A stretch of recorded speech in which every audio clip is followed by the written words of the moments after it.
बहुत सारे क्राइम ऐसे हैं जो इंडिया और पाकिस्तान में एक जैसे हैं। शायद इसकी वजह ये है कि 47 से पहले हम एक ही थे। बहुत सारी सोच, बहुत सारी चीज़ें, कल्चर मिलता जुलता है। बल्कि सिर्फ पाकिस्तान किया, जो आस पड़ोस के बाकी देश हों, चाहे बांग्लादेश हो, नेपाल हो, अफगानिस्तान हो, कई चीज़ें बड़ी कॉमन होती हैं। और उन्हीं में से एक है क्राइम की साजिश को बुनना। आज की जो कहानी सुनाने जा रहा हूँ, इस कहानी को सुनने के बाद पहली बार पाकिस्तान के बलूचिस्तान वो इलाका है जो थोड़ा सा प्रो इंडियन है। बलोच के लोग ये चाहते हैं कि एक अलग पाकिस्तान बने, मतलब पाकिस्तान से वो हट जाए। और उसकी वजह है कि उनको हमेशा ये लगता है कि बलूचिस्तान के साथ पाकिस्तान सौतेला सलूक करता है। पाकिस्तानी आर्मी हमेशा बलूच लोगों पर जुल्म ढाती है, ये उन सब के इल्ज़ाम है। जो पाकिस्तान की शायद 4 रियासत है, उनमें सबसे ज़्यादा अगर कहीं खनिज पैसे हैं तो वो बलूच के पास है, लेकिन उनका हिस्सा उठाकर पाकिस्तान के बाकी स्टेट और बाकी शहरों पर खर्च कर दिया जाता है और बलूच के लोगों के हिस्से में कुछ नहीं आता। तो यही वजह है कि वहाँ अक्सर विरोध पाकिस्तान सरकार, पाकिस्तानी आर्मी को लेकर रहता है और वो चाहते हैं कि बलूचिस्तान एक अलग देश बने। और इसी मांग को लेकर अक्सर बलूच की आवाज़ को कुचल दिया जाता है। ये कहानी उसी बलूचिस्तान के एक शहर कोयटा की है।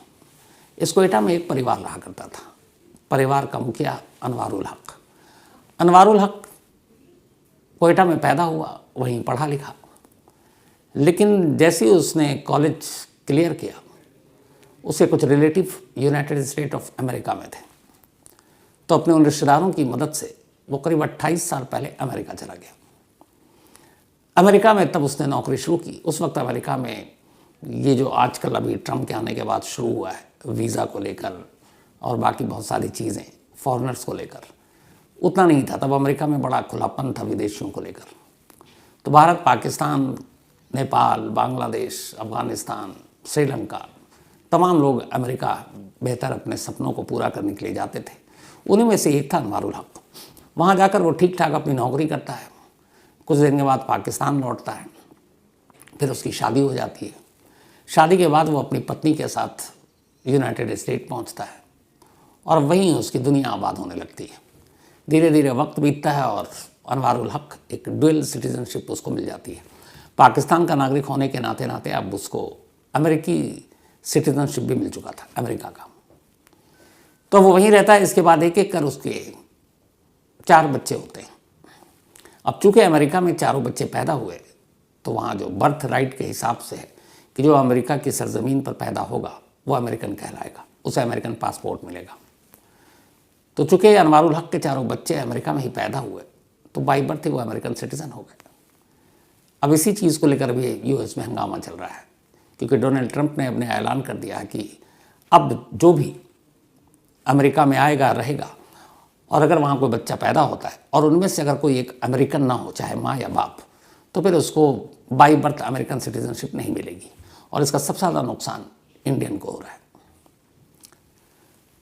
बहुत सारे लोग हमारे वर्क वीज़ा पर जाते हैं, H1, B1 जो भी है सारी चीज़ें, तो कई वहाँ पे नौकरी करने के दौरान डिलीवरी होती थी, अब तक उनको सिटीजनशिप मिल जाया करती थी। लेकिन डोनाल्ड ट्रंप का नया कानून ये है कि अब सिटीजनशिप सिर्फ उन्हीं बच्चों को मिलेगा जिनके माँ या बाप में से एक अमेरिकन नागरिक हो। तो इसकी गाज हम लोगों पे ज़्यादा गिरेगी। तो खैर उस वक्त ऐसा था नहीं, तो अनवारुल हक के चारों बच्चे अमेरिकन हो गए। अब वो वहीं रहने लगा, ज़िंदगी सब ठीक ठाक चल रही थी, बच्चे बड़े होने लगे। इसमें से 2 बेटी थी उसकी। इन्हीं में से एक बेटी थी 15 साल की, हीरा। अमेरिका में ही रह रही थी, वहीं स्कूल में पढ़ रही थी। हीरा सोशल मीडिया की तरफ बहुत अट्रैक्टिव थी, ख़ासतौर पर टिकटॉक और बाकी चीज़ें। और न सिर्फ सोशल मीडिया में इंगेज रहती थी, बल्कि कई बार वीडियो भी बनाती थी। माँ बाप उसे टोकते भी थे कि पढ़ाई पे ध्यान दो, सोशल मीडिया पे नहीं। फिर चूँकि ये पाकिस्तानी मुस्लिम फैमिली थी और वो भी कोयटा जैसे शहर से, जहाँ पे बहुत ही सख्त महिलाओं और लड़कियों के लिए तमाम कानून होते हैं, पर्दे से लेके बाकी चीज़ें। अब लेकिन अमेरिका में आप पढ़ रहे हैं, तो अमेरिका के माहौल के हिसाब से, कल्चर के हिसाब से बच्चे थोड़े खुले होंगे। तो अक्सर वो डांटता रहता, लेकिन खैर ज़िंदगी चलती रही। 15 जनवरी की तारीख आई। अनवारुल हक अपनी एक बेटी और एक बेटे के साथ कुछ दिनों की छुट्टी में कोयटा आता है। 15 जनवरी की वो फ़्लाइट पकड़ता है अमेरिका से और सीधे लाहौर उतरता है। लाहौर में वो 1 हफ्ता रहता है क्योंकि लाहौर में भी बहुत सारे उसके रिलेटिव थे। और इसके बाद 22 जनवरी को वो लाहौर से कोयटा पहुंचता है। कोयटा में उसके अपने ब्रदर इन लॉ और भी बाकी रिश्तेदार थे, तो अपना उन्हीं घर में रहता है। सब कुछ ठीक चल रहा था। तभी 27 जनवरी की रात की तारीख आती है। 27 जनवरी की रात अनवारुल हक अपने ब्रदर इन लॉ के साथ उसकी मोटरसाइकिल पर कहीं बाहर जाता है। बाहर जाने के बाद वो वापस आता है और वापस आने के बाद घर के अंदर दाखिल हो जाता है। और तभी उसे याद आता है कि उसके ब्रदर इन लॉ का मोबाइल उसके पास है। अब वो सोचता है कि मैं वापस बाहर जाऊं और देखूं कि अभी निकल तो नहीं गया, तो उसे दे देता हूं। वो अभी सोच ही रहा था कि तभी कुछ गोली चलने की आवाज़ सुनाई दी। अनवारुल हक भागकर दरवाजे पर पहुंचा। जैसे ही घर के दरवाजे पर पहुंचा, उसने देखा कि 15 साल की उसकी बेटी हीरा खून से लथपथ ज़मीन पर पड़ी है ठीक दरवाजे पर। और उस दरवाजे के बाहर एक स्ट्रीट, एक गली थी। बदहवास अनवारुल हक फ़ौरन शोर मचाता है, आसपास के लोग आते हैं। फ़ौरन 15 साल की बच्ची हीरा को अस्पताल ले जाया जाता है। लेकिन अस्पताल में डॉक्टर देखते हैं और उसे डेड डिक्लेयर कर देते हैं। हीरा की मौत हो चुकी थी। अब एक यूएस सिटीज़न हीरा और उसकी मौत अमेरिका से आने के बाद पाकिस्तान की सरजमीन पर होती है, कोयटा की गलियों में। चूँकि हीरा एक यूएस सिटीज़न थी, तो अब एम्बेसी को भी खबर करनी थी और फिर लोकल अथॉरिटी पुलिस को ही मालूम था कि अमेरिकन सिटीज़न है, तो यूँ ही बात तो जाएगी नहीं। तो जैसे ही पुलिस को खबर मिली, पुलिस को इतला दी गई, पुलिस आती है, जांच शुरू होती है। अब चूँकि अनवारुल हक उसके पिता थे और वो भी अमेरिकन सिटीज़न, तो उनका बयान दर्ज होता है। तो अनवारुल हक जो बताते हैं वो ये कि वो अपने साले के साथ बाहर गए थे, वापस आते हैं, साले का मोबाइल उनके पास रह गया। वो देने वापस घर की तरफ, मतलब दरवाजे की तरफ बढ़ते हैं। तभी अचानक गोलियां चलने की आवाज़ सुनाई देती है और वो भागते हैं तो देखते हैं उनकी बेटी दरवाजे पर गिरी पड़ी है। और जब बाहर नज़र डालते हैं तो देखते हैं कि मोटरसाइकिल पर कुछ लोग सवार हैं और वो तेज़ी से भाग रहे हैं। तो उनका बयान यही था कि मोटरसाइकिल पर सवार कुछ लोगों ने उनकी बेटी को गोली मार दी। अब कोयटा और पाकिस्तान में इस तरह के शूट आउट बड़ी आम बात है। बहुत सारी चीज़ों से पाकिस्तान गुजर रहा है, टेररिज्म से भी गुजर रहा है, हार्डकोर टेररिज्म से भी गुजर रहा है। अलग अलग इलाके में अलग अलग इशू हैं। जैसे इसी बलोच में ही बहुत सारी लड़ाई प्रो पाकिस्तानी आर्मी या फिर बलोच नेता, उनको भी लेकर चल रहा है। बलोच जर्नलिस्ट का भी कत्ल हो चुका है कहीं। तो अब ये था कि किसी हमलावर ने गोली मारी और भाग गया। अनवारुल हक का ये स्टेटमेंट पुलिस ने दर्ज कर लिया। अब इसके बाद पुलिस ने तफ्तीश शुरू की।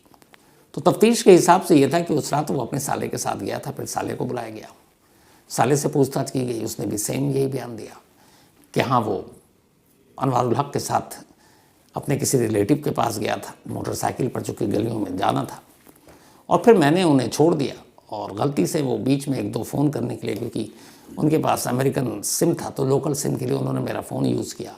मैंने दिया लेकिन वापस लेना भूल गया और शायद वो मुझे देने आ रहे थे। बट मैंने हमलावर को नहीं देखा।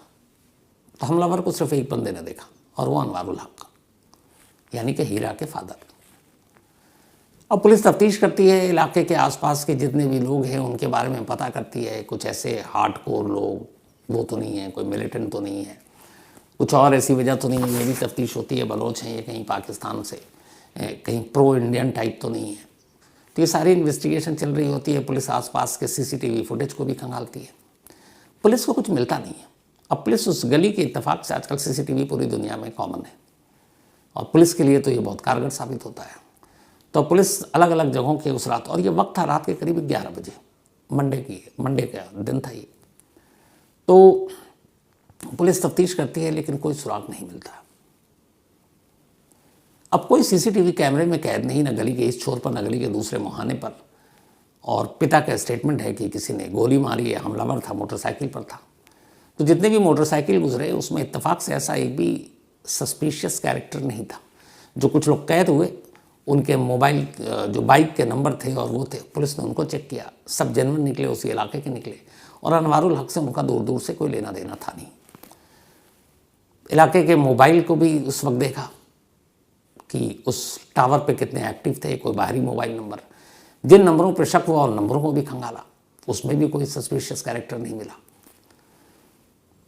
फिर पता किया कि कोई ख़ानदानी दुश्मनी हो किसी से अनवारुल हक की, तो ये हुआ कि 28 साल से तो वो अमेरिका में किसी से दुश्मनी नहीं, उससे ज़्यादातर रिश्तेदार भी अब यहाँ नहीं है, एक साला है और कुछ और दूर के रिश्तेदार हैं, और कोई ज़मीन जायदाद का भी झगड़ा नहीं है। पैसे के लेन देन के पहलू से भी मामले की तफ्तीश की, वहाँ से भी कोई जानकारी नहीं मिली।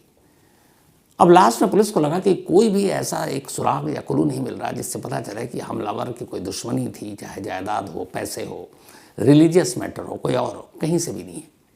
और जो गवाही या बयान है वो एक ही शख्स का है, अनवारुल हक, और अनवारुल हक के बयान जो है वो मैच नहीं कर रहे हैं सीसीटीवी फुटेज और बाकी चीज़ों से। तो पुलिस का शक अनवारुल हक पे ही चला जाता है। लेकिन अब खुद पुलिस भी हैरान है कि भाई बाप पे कैसे शक करें। तो ये मामला उस वक्त वहाँ के सीरियस क्राइम इन्वेस्टिगेशन टीम को दे दी गई। SSP serious crime investigation team है पाकिस्तान में, जो मामला थोड़ा सीरियस हो, थोड़ा वीवीआईपी टाइप का, तो वो सीरियस क्राइम इन्वेस्टिगेशन होती है वहाँ पे, जैसे अपने यहाँ क्राइम ब्रांच या फिर बाकी चीज़ें होती हैं।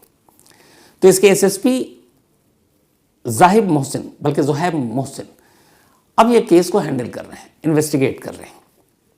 और ये गवल मंडी पुलिस स्टेशन है कोयटा का, जो ये जुरिस्डिक्शन था। तो गवल मंडी पुलिस स्टेशन की पूरी टीम लग गई, खुद एसपी साहब लग गए इसमें। और अब ये कि बयान के हिसाब से तो कोई शक के दायरे में आ नहीं रहा है, तो फिर कातिल कौन हो सकता है? और कातिल कौन हो सकता है, उससे बड़ा सवाल है कि कत्ल की वजह क्या हो सकती है।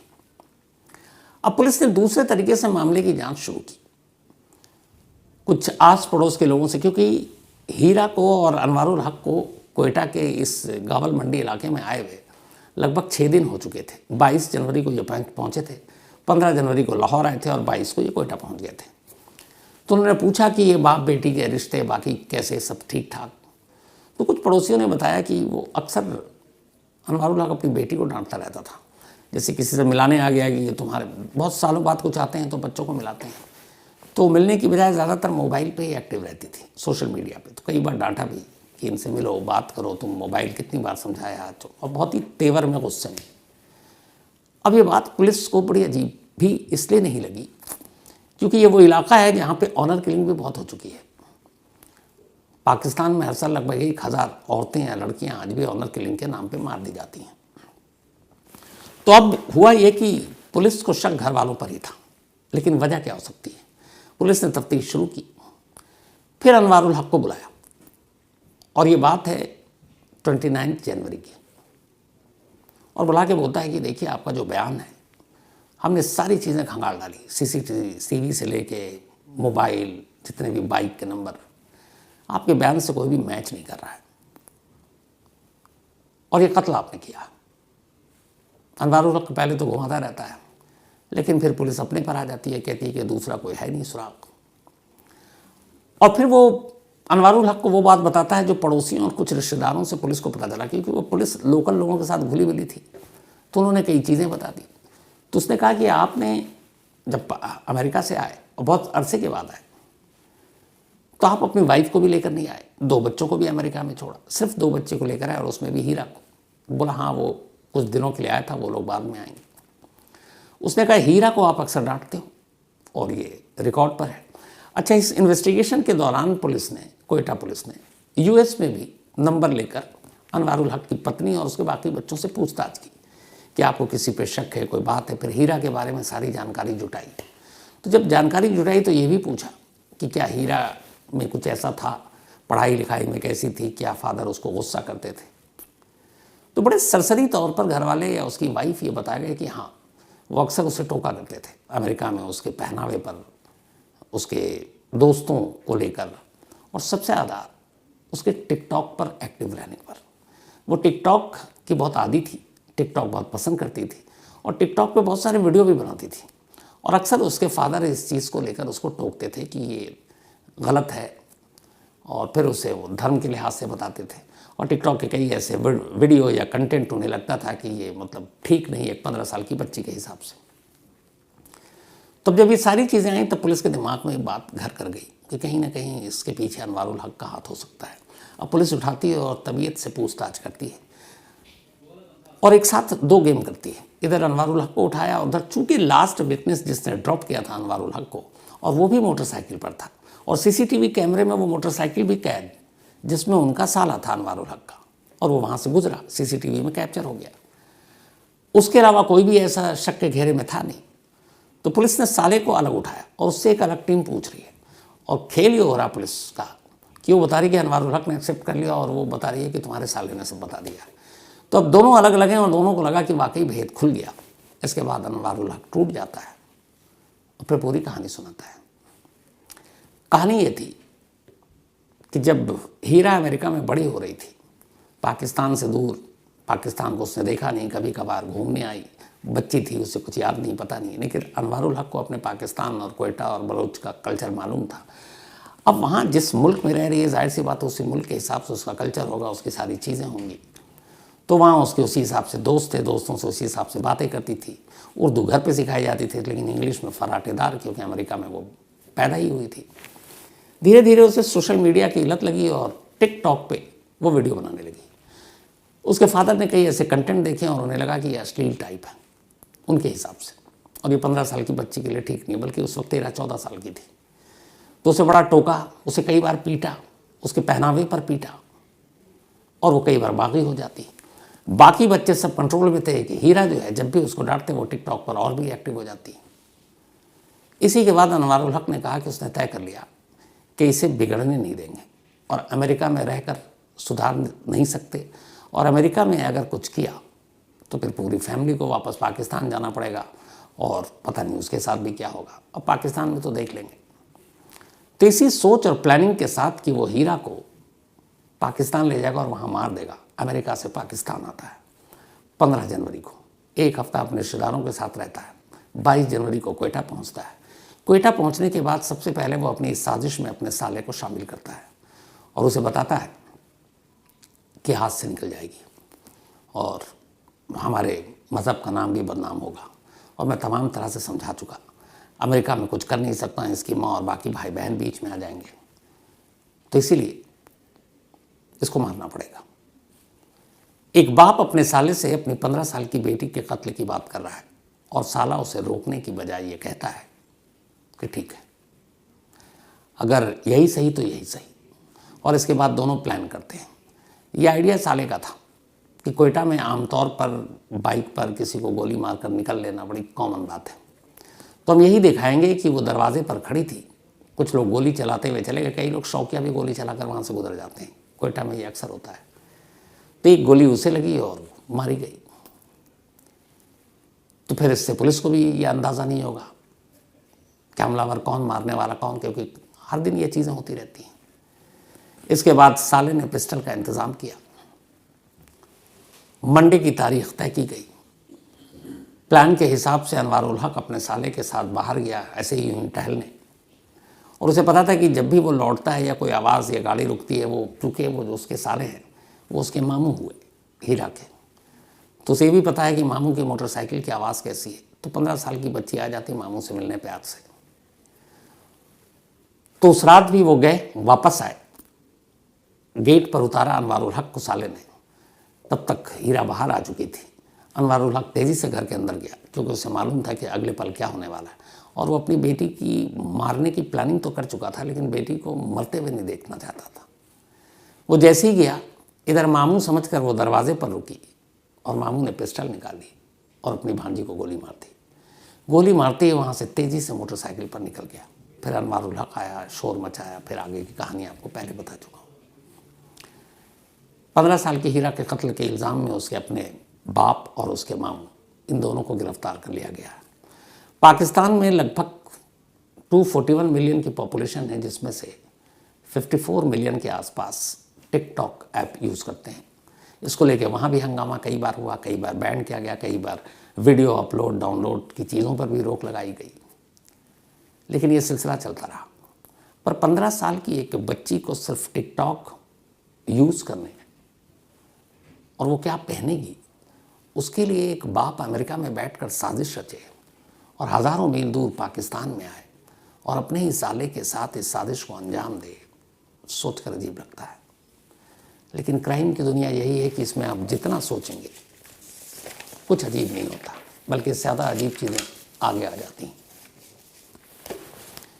तो ये थी वो अफसोसनाक कहानी एक 15 साल की बच्ची के कत्ल की, जिसकी साजिश रचते हुए उसके बाप को एक पल भी ये नहीं लगा कि उसी ने पैदा किया था। तो कहानी में फ़िलहाल इतना ही, लेकिन कहानी ख़त्म करूं उससे पहले वही अपना सिलसिला। आज रेहान सिंह अहिया, इनका बर्थडे है, तो हैप्पी बर्थडे रेहन। और ये भेजा है सिमरनदीप सिंह, इन्होंने कैलिफोर्निया से। सूर्य नारायण जेना, इनका भी आज बर्थडे है, तो हैप्पी बर्थडे सूर्य नारायण जी। और ये भेजा है भवानी शंकर जी ने उड़ीसा से। आफिया, इनका भी बर्थडे है, तो हैप्पी बर्थडे आफिया। आफिया मोहम्मद हैं ये, और मोहम्मद मुनव्वर की बेटियां हैं, हैदराबाद से हैं। साथ ही साजिद का भी आज बर्थडे, हैप्पी बर्थडे साजिद। और ये भेजा अरबाज कुरैशी ने। इसके अलावा नीलम चौहान, इनका भी आज बर्थडे है, हैप्पी बर्थडे नीलम। और ये भेजा है संजीव चौहान ने। साथ ही ये अमृता, इनका भी आज बर्थडे है, अमृता सिंह, तो हैप्पी बर्थडे अमृता जी। और ये भेजा है जोगी सिंह जी ने। तो कहानी में आज इतना ही।